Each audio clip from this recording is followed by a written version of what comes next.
This is the Mark 7 Apex 10, and in this video, John Vlieger from Mark 7 is going to show us how to do an optimal caliber conversion. Gavin here from ultimatereloader.com. I'm here with John from Mark 7. Thank you for joining us, John. Thanks for having me, Gavin.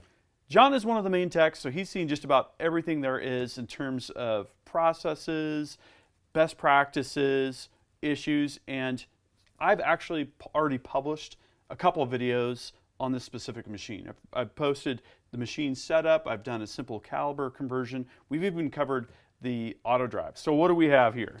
So taking a machine from one caliber to another, you're going to ask yourself, what do I need? I get that question all the time. It depends on what you're going from and what you're going to.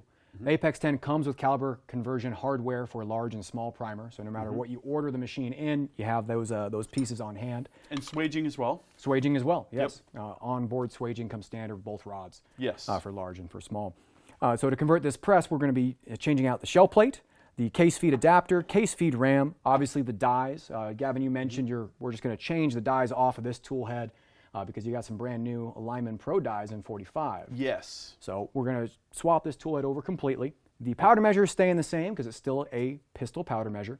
Changing the case feed plate, the caliber conversion on the bullet feeder, which we have a whole replacement bullet feeder here. Yep.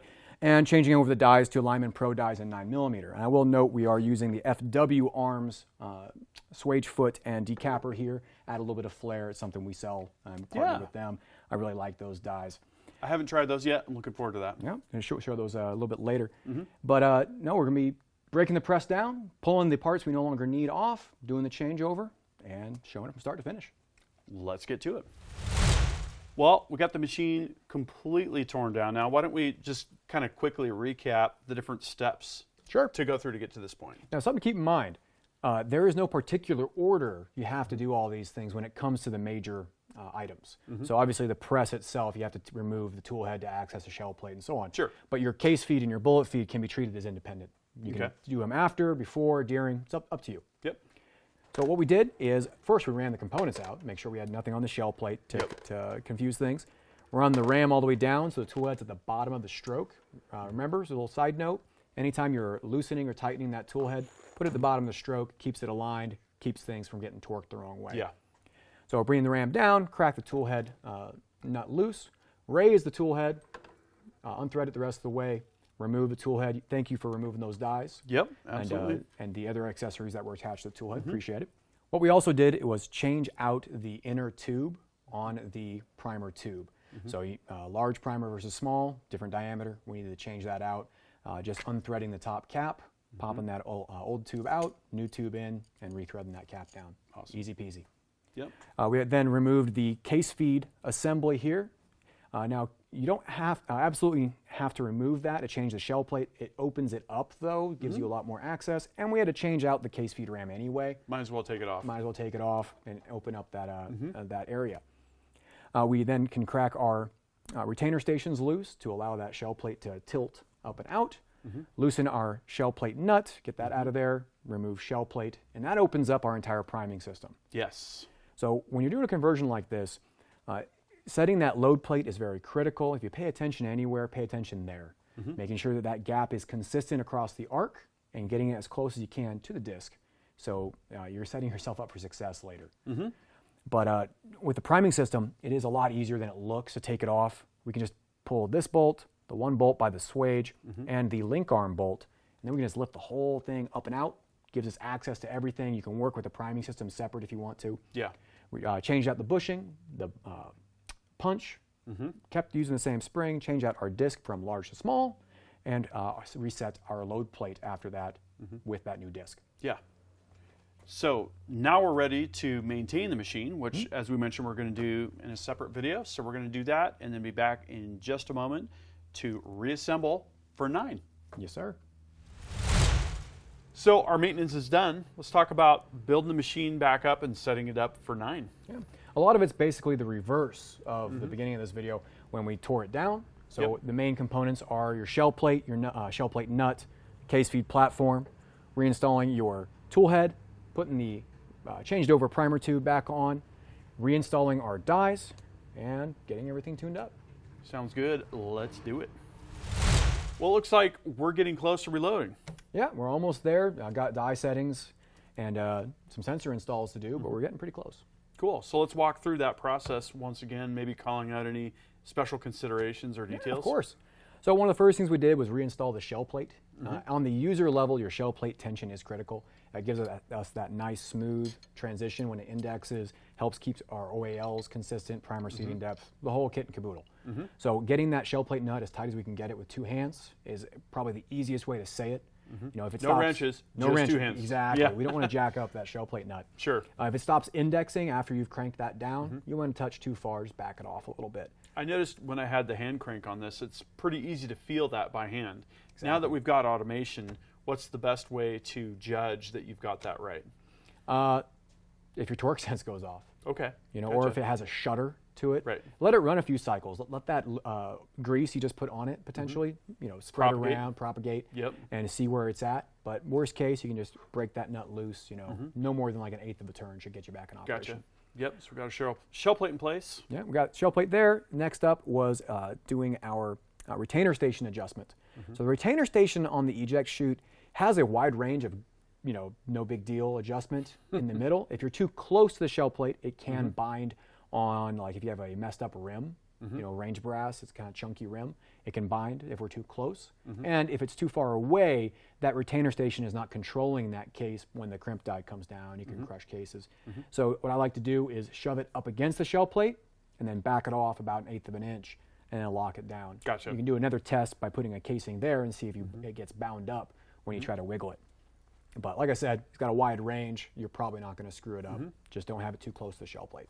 Yeah, and one of the surprises I had when we were doing the automation do's and don'ts is the fact that you don't really need spring tension. It's there in the channel, but it doesn't really need to be extended where it's tight, right? Because you're talking about, especially rifle cases, wanting to tilt a little bit inward if there's excessive spring pressure around the circumference and that kind of thing. Exactly. Yeah. It's a tunable aspect. Sure. Is the way I like to say it. With 9 or 45, any of the short pistol rounds, you're probably not going to notice a difference if you have that spring really tight. You are going to notice it with the really tall spindly cases. So, and what people get messed up there is they'll set it, but then when you have a full shell plate, you're putting more tension on that spring. True. And you might have that incident come into play. Yep. So I like to just take the slack out of it as my initial spot. I just tug on my shell plate spring here until the slack is gone, then I lock it down. I can always adjust it on the fly later. Sure, yeah. But yeah, we adjusted the retainer stations, and then we put our tool head back on. And once again, I've said it multiple times, but it is an important step. Lower that ram, tighten the tool head at the bottom of the stroke, helps keep everything nice and aligned. Once that was done, we attached our case feed platform here. We'd already done the conversion on this, so it's ready to go. 2 bolts horizontal, apply a little bit of upward pressure while we tighten it down, helps give the cases a nice ramp to go down to the shell plate instead of fighting up a hill. Makes sense. Reattached our primer tube on there. Just showed Gavin the nifty little holder we have built into the low primer sensor. It holds that follower rod for you when it's not in use. We attach the low primer sensor to our auto drive so the machine will shut off when we're out of primers, and attach our replacement drop tube. Yeah. Now, I think you have something over there I might have forgotten. Oh yeah, the spring. So I like to address that because it comes up pretty often. That spring comes standard on the Apex 10 for manual. Goes right there. Manual operation. It's so you can let go of the handle and the tool head stays up. Obvious reason. Now, when you automate, the ram is being held in place by the auto drive. So if you turn the power off and you remove that spring, then yes, the tool head will sag, but you're not using the machine during that time. What it does, and you have to recalibrate anyways when you turn it back on, right? Correct. Yeah. So, and one of the things it does is it will allow you to run at a potentially lower clutch setting. It might it'll make the machine sound smoother and run a little bit smoother as well. Right. Nice. Is there a strict downside except for it not sounding as good? No. You're not going to hurt anything leaving the spring in place if that's what you want to do. But we recommend removing it to experience the true joy of a smooth machine. Awesome. Other than that, man, we're going into installing some sensors and setting our dies for the caliber we want to load. Plug in our power for our bullet feeder as well. Yeah. So we've covered die setups multiple times, and we have a couple other companion videos we just filmed, setting up primer seating depth, setting up swaging setting. Those are things that you can do independently. So why don't we fiddle with the height of the powder measure, get our dies dialed in, and we can show some 9 going through the machine. How about that? That'd be great. Cool. Well, we're cranking out the 9 now. Yes, sir. Got all of our tweaks done, got our dies set. Talk to me about when you're setting up a machine, what your sort of mental checklist is to make sure that you're ready for mass production, right? A couple rounds off the press isn't going to tell you the full story, right? No, not at all. Tell me your validation criteria. Let's pretend that you're going to be loading 10,000 rounds for a pistol competition. Before you go to that, everything cranked up kind of mode, what is it that you're going to validate and look for? So I like to break it down into initial set and final set. Okay. Initial set, you're looking, for example, in the bullet feeder. You're watching to make sure that upside down bullets do get corrected and properly oriented bullets just slide on by. Okay. So just running a few rounds is not going to tell you the full story, but you can get it pretty close. And then if you encounter issues, that's your cue to get up there and maybe give it a little bit more attention. When it comes to dies, I like to keep at least dummies or old batch ammo handy. So I can set my OAL and my crimp using that dummy round, move to bottom, get it real close. With dies, it's if you're getting what you want out of it, I mean, making sure they're locked down. So using quality components always helps. But if I'm noticing OAL variants, for example, past the norm or past whatever tolerance that you're expecting, I might look at my seating stem I have selected and verify that's good to go. Sure. But the main things I'm worried about are the powder measure and priming. I can check the rest and even adjust a lot of the rest of the features of the case and cartridge after it's made, except for what powder's in it, how much, and priming. So we want effective priming. So I focus my efforts on initially with the dies, getting them close, ensuring my priming is where I want it and is adequate, and double, triple checking my powder, because that's what I'm most critical about. Yep, makes sense. When it comes to going past that initial set, you're not going to know until you've ran at least 50 or so rounds. If you're doing a high volume run, you're watching for bullets topple, which will tell you about your expansion. Sure. You're looking for powder sloshing or bullet toppling, which will tell you need to modify your index setting on the tablet. I might pull a few cases while I'm running and check the powder charge. Because when it comes to automation, much like doing a brake job, you test at a slow speed before you move up to the top speed, but you really care about the consistency and the effectiveness at that speed you're going to be running at. So I want to pull a sample while I'm running. And if that is not where I think it should be, I'm going to potentially make an adjustment on the powder measure, or even better, I'm going to adjust my dwells to give it enough time for powder to fall down in the case and for the cavity to refill. Yeah, no, that makes total sense. And then there's other checks that you can do, if you're checking to make sure that your powder check is working, run a case through with no powder, run a case through with something that looks like a double charge, right? And then one that's properly charged, and make sure that you get the warnings when you need them and no warning when you don't, obviously. 100%. And you can do a lot of those checks before you even load the shell plate. So I encourage that. I encourage you to verify your sensors. What good is a sensor if you don't trust it? It's like hiring a babysitter to watch your kids. You vet them and you inspect it, and then maybe you trust it.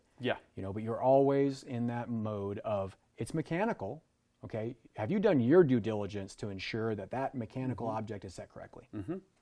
Absolutely. Well, this has been really helpful. That is the entire process to go from one caliber to another with case feed, bullet feed, and everything running with automation. This has been great. Thank you very much, John, Thanks for having me, Gavin, for guiding us through this process. If you have questions, drop a comment and we will start a discussion. That concludes this video, and that means it's time to wrap it up.